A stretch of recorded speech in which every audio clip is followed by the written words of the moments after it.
Viewers, సినిమాని సినిమాగా చూడాలా, సినిమాల్లో కులాన్ని చూడాలా? సినిమాకి కూడా కులం ఉందా? హీరోలను కులపరంగా విభజించి మాట్లాడుకునే ఆలోచన ఇవాళ తెలుగు నేల మీద కొత్తగా మొదలైందా? కాదు, ఎప్పటి నుంచో ఉన్నది. భారతదేశంలో కులం ఉన్నది గనక అన్ని రంగాలలో కులపరమైన చర్చ ముందుకొస్తుంది. రాజకీయ నాయకుల్లో, సామాజిక రంగంలో, విద్యావంతుల్లో కులపరమైన చర్చ వచ్చినట్లే సినిమా రంగానికి సంబంధించిన కులపరమైన చర్చ కూడా వస్తుంది. తెలుగు సినిమా రంగం తెలుగు ప్రాంతం నుంచి ముఖ్యంగా కృష్ణా జిల్లా, గుంటూరు జిల్లా, నెల్లూరు జిల్లా, ఉభయ గోదావరి జిల్లాలు, ఈ ప్రాంతంలో వ్యవసాయ రంగంలో వచ్చిన మిగులు అది మద్రాసుకు వెళ్ళి మద్రాసులో సినిమా రంగం మీద పెట్టుబడి పెట్టి ఆ పెట్టుబడిలో విపరీతమైన లాభాలు రావటం మొదలయ్యాక తెలుగు ప్రాంతం నుంచి సినిమా హీరోలు ఎదగటం అనే ఒక క్రమాన్ని చూస్తాం. పెట్టుబడి తెలుగువారిదైనప్పుడు, ప్రేక్షకులు తెలుగువారైనప్పుడు హీరోలు కూడా తెలుగువారు ఉండాలి కదా అనే ఆలోచనలో భాగంగా పుట్టినటువంటి వాళ్ళు, ముందుకొచ్చిన వాళ్ళు తెలుగు సినిమా ప్రపంచాన్ని, సినిమా రంగాన్ని ఉన్నత స్థానానికి తీసుకురావడానికి చాలామంది ప్రయత్నం చేశారు. మొట్టమొదట తెలుగు సినిమా పౌరాణిక సినిమాగా మొదలై సాంఘిక సినిమాగా మారి ఆ తర్వాత ఫక్తు వ్యాపార కమర్షియల్ సినిమాగా మారిపోయింది. ఎన్టీ రామారావు, నాగేశ్వరరావు, కృష్ణ, శోభన్ బాబు, ఇదొక కాలం అంతా చూస్తాం మనం. ఆ రోజుల్లో వీరి మధ్యన విపరీతమైన విభేదాలు ఉండేవి అని ఒకానొక సందర్భంలో సినిమా విమర్శకులు, ఆ హీరోలను దగ్గరగా చూసిన వాళ్ళు రాసిన విషయాలని మనం చదివి ఉన్నాం. ఎన్టీ రామారావు తీయవలసిన సినిమా అల్లూరి సీతారామరాజు అనే సినిమాని కృష్ణ తీశాడని, ఆ విధంగా కృష్ణతో ఒక 2-3 ఏళ్ళు ఎన్టీ రామారావు మాట్లాడకుండా ఉన్నాడని చదివాం. నాగేశ్వరరావు గారు, ఎన్టీ రామారావు ఎదురెదురు పడినప్పుడు మాట్లాడుకునేవారు కాదు అని చదివాం. అయితే ఇక్కడ ఎన్టీ రామారావు, కృష్ణ, నాగేశ్వరరావు వీళ్ళు ముగ్గురు ఒక సామాజిక వర్గానికి చెందిన వాళ్ళే, కమ్మ సామాజిక వర్గానికి చెందిన వాళ్ళు. ఇలా 1970 దాటి 80 దశకం వచ్చే నాటికి సినిమా రంగంలోకి చిరంజీవి ప్రవేశించాడు.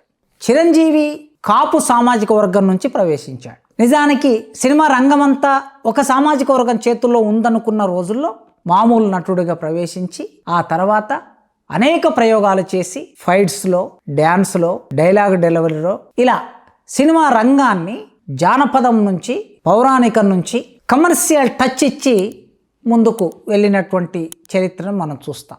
ఇదంతా మీకు ఎందుకు చెప్తున్నానంటే కాస్త సినిమా రంగం మీద మీ అందరికి అవగాహన ఉంది. అయితే ఈ మధ్య ఈ సినిమా రంగములో ఉండే హీరోలకు సంబంధించి వారి సినిమాల మీద ఫేస్బుక్ వేదికగా, సోషల్ మీడియా వేదికగా, ఇతరత్ర సోషల్ మీడియా మాధ్యమాల వేదికగా చర్చ జరుగుతుంది. నందమూరి బాలకృష్ణ ఎన్టీ రామారావు సినిమా వారసుడు.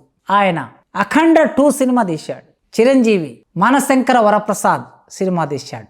కోర్స్ శివశంకర వరప్రసాద్ ఆయన అసలు పేరు, తర్వాత చిరంజీవిగా మారాడు. ఆ శివశంకర వరప్రసాద్ మనశంకర వరప్రసాద్గా సినిమా మన ముందుకు వచ్చింది. మనం సినిమా బాగా ఆడుతుందని విశ్లేషకులు చెప్తూ ఉన్నారు. అయితే ఏదైనా సరే సినిమా అనేది ఒక వ్యాపార రంగం, వ్యాపార కళ. అది ఆ వ్యాపార కళకు ఉండే ఆ పద్ధతిలో సినిమాలు తీస్తారు. సరే, దాంట్లో కాస్త మంచి ఉంటే ప్రేక్షకులు దాన్ని గ్రహిస్తారు, మంచి లేకపోతే కొంత చర్చించుకొని వదిలేసుకుంటారు. ఇది నడుస్తుంది.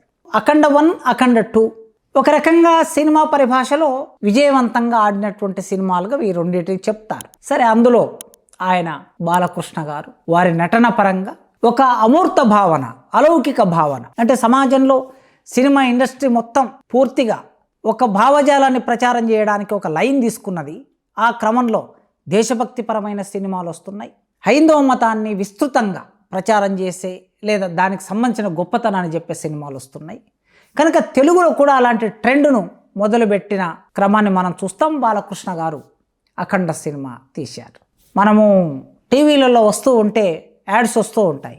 ఆ సినిమాకు సంబంధించిన ప్రమోట్ చేయడానికి చిన్న చిన్న బిట్లు మనకి చూపిస్తుంటారు కదా.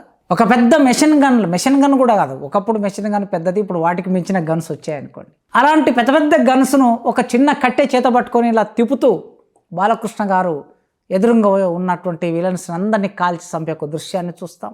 సరే, ఇలాంటిది అఖండ.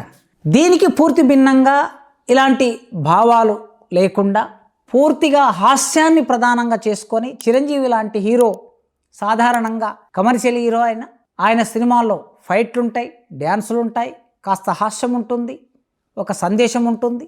నిజానికి తెలుగు నేల మీద నక్సల్బరీ పోరాటం, కమ్యూనిస్టుల పోరాటం మొదలైన తర్వాత భూమి ఇరుసుగా మొదలైన పోరాటం దాన్ని కంటెంట్గా తీసుకొని చిరంజీవి సినిమాలు, ఖైదీ లాంటి సినిమాలు మనం ఎప్పుడో ఆయనకు బాగా పాపులారిటీ తీసుకొచ్చిన సినిమా ఖైదీ. అట్లా వచ్చినటువంటి చిరంజీవి తర్వాతి కాలంలో చాలా మార్పులు వచ్చాయనుకోండి.